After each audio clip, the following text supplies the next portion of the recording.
نبی کریم صلی اللہ علیہ وآلہ وسلم کی خدمت میں ایک یہودی آیا اور اس نے کہا صدیق اکبر رضی اللہ تعالیٰ عنہ نے بلا وجہ مجھے تھپڑ مارا ہے، آپ مجھے بدلہ دلائیے۔ صدیق اکبر رضی اللہ تعالیٰ عنہ نے عرض کی کہ میں نے بلا وجہ تھپڑ نہیں مارا، اس نے اللہ تعالیٰ کی توہین کی ہے۔ تو اس یہودی نے کہا نہیں، میں نے ایسی کوئی بات نہیں کی۔ آپ سے نبی کریم صلی اللہ علیہ وآلہ وسلم نے پوچھا کیا اس نے توہین کی ہے؟ آپ نے کہا کہ اس یہودی نے مجھ سے مذاق میں کہا کہ اللہ تعالیٰ ہم سے مال مانگتا ہے کہ ہماری راہ میں خرچ کرو، تو ہم مالدار ہوئے اور نعوذ باللہ من ذالک اللہ تعالیٰ فقیر ہوا۔ تو جب میں نے یہ سنا تو مجھے اللہ کی محبت میں جلال آ گیا اور میں نے اسے تھپڑ رسید کر دی۔ تو وہ یہودی بضد تھا کہ میں نے ایسی بات نہیں کہی۔ اللہ تعالیٰ نے آیت کو نازل فرمائی، صدیق اکبر رضی اللہ تعالیٰ عنہ کی شان بھی ظاہر ہوئی۔ لقد سمع اللہ، بے شک اللہ نے سنا، قول الذین قالوا، ان لوگوں کی باتیں جنہوں نے کہا ان اللہ فقیر ونحن اغنیاء، انہوں نے کہا بے شک اللہ فقیر ہے اور ہم غنی ہیں۔ اللہ نے یہ کلام سنا ہے اور صدیق اکبر سچے ہیں۔ یہودی تو اللہ کو مانتے تھے لیکن انہوں نے اللہ کی بے ادبی کیوں کی؟ تو مفسرین نے بڑی پیاری بات ارشاد فرمائی کہ یہودیوں کے دل میں حضور کی محبت نہ تھی، اور یہ قاعدہ یاد رکھ لیں کہ جس کے دل میں رسول اللہ صلی اللہ علیہ وسلم کی محبت نہیں ہوگی وہ ایک نہ ایک دن اللہ کی بھی بے ادبی کر ہی دے گا۔ کہ محبت رسول یہ محبت الہی کے لیے زینہ ہے۔ سنکتب ما قالوا، ان قریب ہم لکھیں گے جو انہوں نے کہا۔ وَقَتْلَهُمُ الْأَنْبِيَاءَ بِغَيْرِ حَقٍ، اور انہوں نے جو نا حق انبیاء کو شہید کیا وہ بھی ہم لکھ رہے ہیں۔ وَنَقُولُ، اور ہم کہیں گے ان سے ذُوقُوا عَذَابَ الْحَرِيقِ، جلانے والا عذاب چکھو۔ ذَلِكَ بِمَا قَدَّمَتْ أَيْدِيكُمْ، یہ اس وجہ سے کہ تمہارے ہاتھوں نے آگے بھیجا، جو گناہ کیے اس کی سزا ہے۔ وَأَنَّ اللَّهَ لَيْسَ بِظَلَّامٍ لِّلْعَبِيدِ، اور بے شک اللہ تعالی بندوں پر ظلم کرنے والا نہیں۔ الذین قالوا، وہ لوگ جنہوں نے کہا ان اللہ عہد الینا، بے شک اللہ نے ہم سے وعدہ لیا ہے، اللہ نؤمن لرسول حتی یأتینا بقربان، ہم کسی رسول پر اس وقت تک ایمان نہ رکھیں جب تک کہ وہ ایسی قربانی نہ پیش کریں تأکلہ النار، جسے آگ کھا جائے۔ یعنی نبی کریم صلی اللہ علیہ وآلہ وسلم سے یہودی کہتے کہ توریت میں ہم سے یہ عہد لیا گیا ہے کہ جس رسول پر جس نبی پر تم ایمان لاؤ تو اس سے پہلے ان سے یہ مطالبہ کرو کہ وہ قربانی پیش کریں اور پھر آسمان سے ایک آگ آئے وہ قربانی اٹھا کر لے جائے، تو وہ سچے رسول ہوں گے، ورنہ یہ رسول سچے نہیں ہوں گے۔ تو یہ جھوٹ مانتے تھے، ایسی کوئی بات نہ تھی۔ قرآن نے ارشاد فرمایا قل، اے محبوب آپ فرمائیے قد جاءکم رسل من قبلی بالبینات، جس نشانی کا تم ذکر کر رہے ہو وہ نشانیاں لے کر مجھ سے پہلے کئی رسول تمہارے پاس آئے، انہوں نے یہ آگ بھی دکھائی اور آگ ان کے قربانی کو لے بھی گئی۔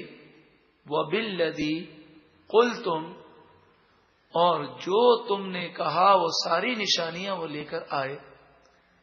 فَلِمَ قَتَلْتُمُوهُمْ إِن كُنتُمْ صَادِقِينَ، اگر تم سچے ہو کہ ایسے نبی پر ہم ایمان لائیں گے، ہمیں اس کی تعلیم تھی، یہ بتاؤ پھر ان نبیوں کو تم نے شہید کیوں کیا اگر تم سچے ہو۔ فَإِن كَذَّبُوكَ، پس اگر اے محبوب وہ آپ کو جھٹلائیں تو آپ رنج نہ کریں۔ فَقَدْ كُذِّبَ رُسُلٌ مِّن قَبْلِكَ، انہوں نے آپ سے پہلے بھی کئی رسولوں کو جھٹلایا، کئی رسول آپ سے پہلے جھٹلائے گئے۔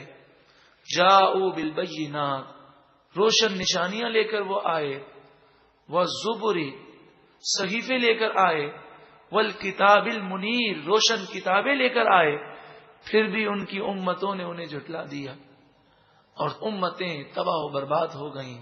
کافروں کی عادت رہی. 950 سال تک حضرت نوح علیہ الصلوۃ والسلام تبلیغ فرماتے رہے. 72 یا 80 افراد ایمان لائے. کل نفس ذائقۃ الموت، ہر جان کو موت کا مزہ چکھنا ہے. وَإِنَّمَا تُوَفَّوْنَ أُجُورَكُمْ يَوْمَ الْقِيَامَةِ، قیامت کے دن تمہارا صلہ پورا دیا جائے گا. نیکی کا صلہ جنت ہے اور برائی کا انجام جہنم ہے. کامیاب کون ہے؟ ہر ایک کہتا ہے دعا کریں کامیابی مل جائے، ڈاکٹر بن جائے، انجینئر بن جائے، وکیل بن جائے، یا وہ آئی ٹی شعبے میں کامیاب ہو جائے، یا کہیں نوکری لگ جائے، کسی انٹرویو میں پاس ہو جائے. کوئی بزنس کیا ہے، وہ بزنس میں ہمیں فائدہ مل جائے تو ہم سمجھتے ہیں ہم کامیاب ہو گئے. یہ کامیابی کا معیار نہیں ہے. کامیابی کا معیار کیا ہے؟ فمن زحزح عن النار، جو جہنم سے بچ گیا، وادخل الجنہ، اور جنت میں داخل کیا گیا، فقد فاز، پس صرف وہی کامیاب ہے.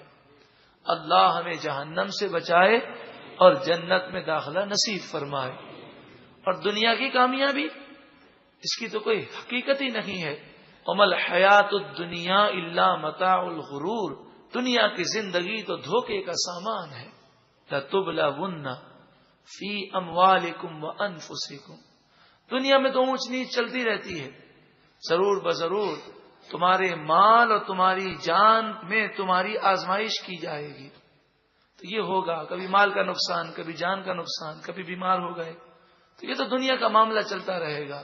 وَلَتَسْمَعُنَّ مِنَ الَّذِينَ أُوتُوا الْكِتَابَ مِنْ قَبْلِكُمْ وَمِنَ الَّذِينَ أَشْرَكُوا أَذًى كَثِيرًا، اور اہل کتاب یہودی عیسائی اور مشرکین سے تم تانے بھی سنتے رہو گے، یہ اذیت ناک باتیں بھی کرتے رہیں گے، یہ بھی سننے کو ملے گا. یہ دنیا ہے، تم مایوس نہ ہو. صرف 2 چیزیں ہیں، 2 چیزوں کو اختیار کر لو، دنیا آخرت کی کامیابی مل جائے گی.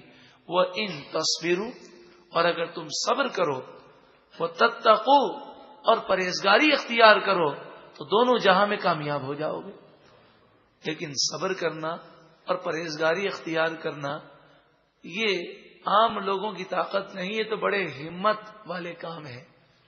فَإِنَّ ذَلِكَ مِنْ عَزْمِ الْأُمُورِ، بے شک یہ بڑی ہمت کے کام ہے. وَإِذْ، اور یاد کرو، أَخَذَ اللَّهُ مِيثَاقَ الَّذِينَ أُوتُوا الْكِتَابَ، اللہ تعالی نے اہل کتاب سے پکا وعدہ لیا. لَتُبَيِّنُنَّهُ لِلنَّاسِ وَلَا تَكْتُمُونَهُ، کہ تم توریت کی باتیں لوگوں کو بتاؤ گے اور چھپاؤ گے نہیں. فَنَبَذُوهُ وَرَاءَ ظُهُورِهِمْ، پس انہوں نے اس وعدے کو اپنی پیٹھ کے پیچھے پھینک دیا، یعنی اس پر عمل نہ کیا. وَاشْتَرَوْا بِهِ ثَمَنًا قَلِيلًا، اور تھوڑی قیمت دنیا کی ذلیل دولت اس کے بدلے حاصل کر لی. فَبِئْسَ مَا يَشْتَرُونَ، جو دنیا کی ذلیل دولت انہوں نے حاصل کی ہے وہ بہت ہی بری دولت ہے، کہ جو رشوت میں ملی ہے، جو یہودی سرداروں نے دی ہے کہ توریت کا یہ حکم چھپاؤ، لوگوں کو مسئلہ نہ بتاؤ، اور تم نے رشوتیں لے کر توریت کے احکام چھپائے ہیں. یہ دولت بڑی تباہ کرنے والی ہے. لا تحسبن الذین یفرحون بما اتوا، وہ لوگ کہ جو اپنے کرتوتوں پر خوشیاں مناتے ہیں، یعنی گناہ کر کے خوش ہوتے ہیں. وَيُحِبُّونَ أَن يُحْمَدُوا بِمَا لَمْ يَفْعَلُوا، اور پسند کرتے ہیں کہ جو کام نہیں کیا اس پر تعریف کی جائے، یعنی جھوٹی تعریف چاہتے ہیں اور اللہ کی نافرمانی کر کے خوشی محسوس کرتے ہیں.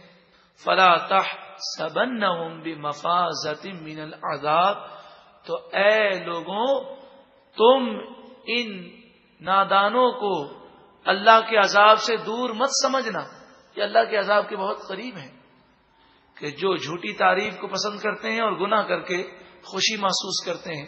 وَلَهُمْ عَذَابٌ أَلِيمٌ، اور ان کے لیے دردناک عذاب ہے. وَلِلَّهِ مُلْكُ السَّمَاوَاتِ وَالْأَرْضِ، اللہ ہی کے لیے آسمان و زمین کی بادشاہت ہے. وَاللَّهُ عَلَى كُلِّ شَيْءٍ قَدِيرٌ، اور اللہ ہر چاہت پر قادر ہے.